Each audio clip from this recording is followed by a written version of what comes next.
Hi you guys, welcome back to my channel. Today I'm going to be sharing my 7-week bump date. And for those of you who have not seen or known or heard about our miraculous pregnancy, you can go ahead and check out my 5-week and 6-week bump date. I explain a little bit more of it there, but we were able to conceive through IVF after many years. So I'm excited to share with you as I progress and how the weeks go. And for those of you who might be 7 weeks pregnant or are trying to get pregnant or might be feeling some symptoms and are curious what other pregnancy symptoms other people feel, I am glad that you're here. If you haven't already, hit that subscribe button. It means so much to me so I can make more videos and content like this for you. Okay, so I'm gonna start with some of my symptoms that I felt this week and then move on to some of the cravings that I felt this week. So at the start of the week, I think I started feeling a little bit more nausea.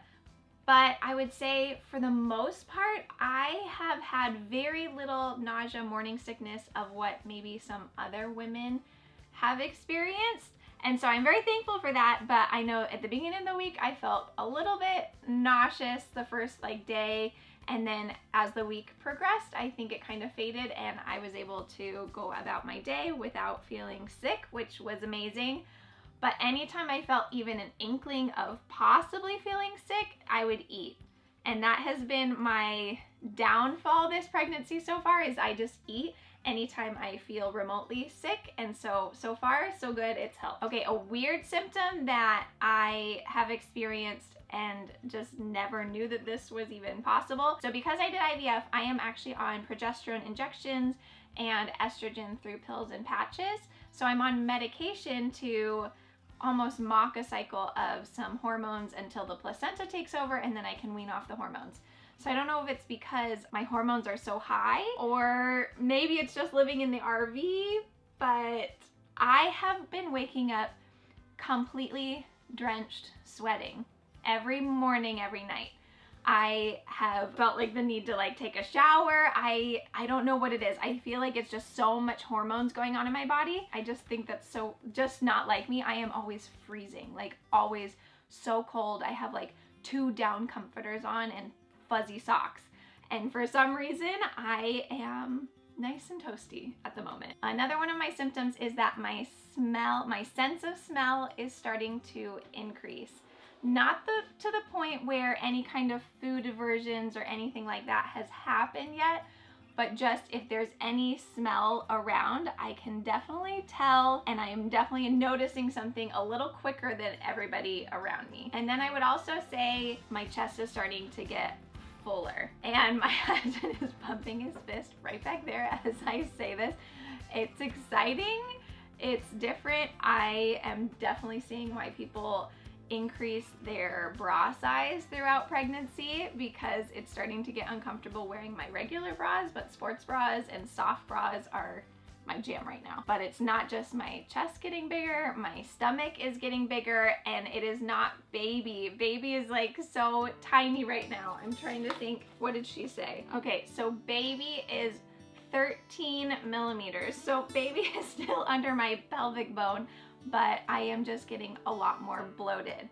So I don't know if it's because I'm snacking every single time that I feel even an inkling nauseous, or it's just my body changing. I'll insert our 7-week bump date photo that Philip took. Super cute, super pretty, but I just never expected. I am pretty flat normally, and so I just thought I would be flat all the way through 12 weeks, but that's just hasn't been the case for me. All right, ladies. Let's talk about something in pregnancy that probably people have talked about, but because pregnancy maybe wasn't on our close radar and it was just more of a dream that we had, I just did not know how bad that this one could be. So I don't like saying this word out loud, but I'm gonna say it anyways because I know some people are gonna struggle with this and you're gonna feel that this is a symptom and you're gonna hate it as much as I do, but it is what it is. Constipation in pregnancy in the first trimester is a big thing. I have messaged a lot of my friends who have been pregnant before and they said, yes, absolutely. So that first trimester, I Googled it, learned a little bit more, and it is the progesterone which I am on high doses into my love handles with injections, or if you naturally conceive or naturally are creating your hormones, your progesterone is nice and high. And because of that, your intestine wants to slow down to an astronomically slow rate. So yes, constipation has been a new whirlwind of a welcoming learning curve this first trimester. Something that I actually already struggle with before pregnancy, so adding pregnancy onto it has been a very, very rude awakening. So I think partly, way TMI, but I think partly bloating is just a matter of my intestine has just really been slowing down. But my big magic sauce is taking magnesium. I cleared it with my doctor and have talked about how magnesium is safe during pregnancy. I take a good amount, but you figure out what dose works for you to be able to not be as constipated as you normally are. Yeah. That's what it is. But while my intestine is wanting to go nice and sluggishly slow, my bladder is still going nice and strong, and I am waking up a good 5 times a night. I still sleep on the side of the bed closest to the bathroom because every few hours I am up going to the bathroom.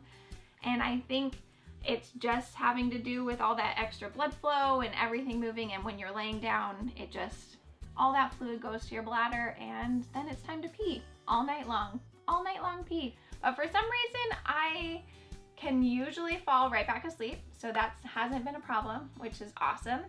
It's not until the morning when, usually before the sun is up, I realize I am very hungry, and then after I pee, I realize I am hungry and I need to eat. So what have been my cravings this week? I feel like it changes every week, which is awesome to do bump dates to see what is it every single week. But this week it has been meat, and I am not a big meat eater, which is funny. I might eat meat a couple times a week, or when I make food, I might just not add meat into my meal. We eat it in our house. It's not a thing that we avoid completely, but I usually like to have some fish or some chicken or eggs. But meat has been something that I've been wanting a little bit more, and I've just heard that in pregnancy you need a lot more protein. I think it was like normally, am I saying this right? Hopefully I'm saying this right. I think normally you need like 35 grams, and during pregnancy you need like 70, like double. If I'm correct. Is that correct? Will you check that? What? Will you check that? What? Your protein needs through pregnancy. So I think because of that, 75 to 100. 75 to 100? Ah, I was right. Okay, so your pregnancy needs are 75 to 100. What's the normal needs? 46 for women, 56 for men. Okay, so I was close. So normal for non-pregnant women is 46. And so it's like it's pretty much double when you are pregnant, which is really good to know, because I'm not a huge meat person, but if I want some more protein, it's definitely a good thing to listen to. Whereas I feel like I've learned that pregnancy cravings aren't necessarily you telling your body what your body needs. I've read a couple articles where, yes, it's like everyone says that you listen to your body and your body's telling you what you need, but if that was the case, then we would all be craving more broccoli and not necessarily more, I don't know, whatever's not good for us. But the meat, at least, hopefully that craving is actually good, and I am listening to my body for that. So the other craving that I've had with the meat has been eggs on toast every morning, maybe some avocado. My random craving this week has been a slab of salmon sashimi. Like, that just sounds so good to me. Most articles are saying stay away from sushi completely. I have talked to a lot of friends that have said that their doctor even said that it was okay. So definitely clear with your doctor, clear with whatever you feel like is safe for you. But it's actually higher risk to get sick from maybe listeria from lettuce than if you had sushi and you could get food poisoning. So I don't know. Don't take my word for it. I'm just saying I did not have the slab of sashimi, but it sounded so good. And because some people said maybe it wasn't so bad, I was thinking maybe I should go treat myself, but that's a very expensive treat. So maybe another week. And then my salty cravings have not gone away, and I have been, instead of eating as many jars of pickles, even though pickles are definitely still something I'm eating a lot of, I am eating a lot of ramen, pho, and bone broth. My husband makes incredible bone broth, so I will be eating that with some noodles or vegetables and just feel like I get my delicious bone broth nutrition as well as that salty flavor. Okay, so the part of the bump date that we all look forward to is the ultrasound, which I know not everybody is going to have, well, almost nobody is going to have weekly ultrasounds, but when you are an IVF patient, your doctor tends to want to keep a much closer eye on you. So this week, my doctor actually sent me back to the infertility clinic. So the reason she sent me to the infertility clinic is that they are just a little bit more attuned to look for bleeds than maybe an OB will let smaller ones go, let them go. But an infertility doctor is going to keep a very close eye on subchorionic hemorrhages. So kind of any kind of bleeds around baby. So at that point, most doctors will put you on bed rest. But I am glad to say that I went to the infertility doctor and I had 0 bleeds and I am looking good. Baby is 13 millimeters, heart rate was 154. And I think this ultrasound made me feel a lot more settled that we're moving forward, that we're progressing, that we're growing, and getting 2 ultrasounds with a heartbeat, 1 week back to back at our 6th week and now at our 7th week has been super reassuring because we have had a lot of losses. I was a little bit more tentative. I wanted to be super hopeful and I was super hopeful, but I was just trying to not be overly, completely 100% confident. I was just waiting to kind of see how we were doing, but it really looks like baby is staying with us and I'm just really excited to show you guys and bring you guys along as these bump dates continue, as I start growing, as things start changing and I start learning, because this is the first time through.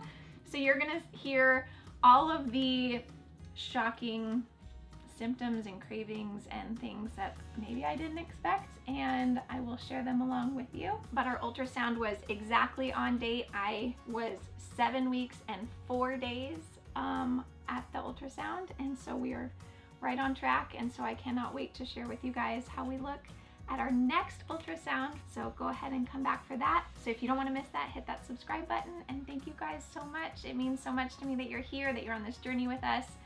And if you want to see a little bit more of our life and kind of behind the scenes of actually going to the ultrasounds, you can go ahead and go over to our vlog channel and check it out there. So thank you guys again, and I'll see you guys in my next video. Bye guys. I know you will always be the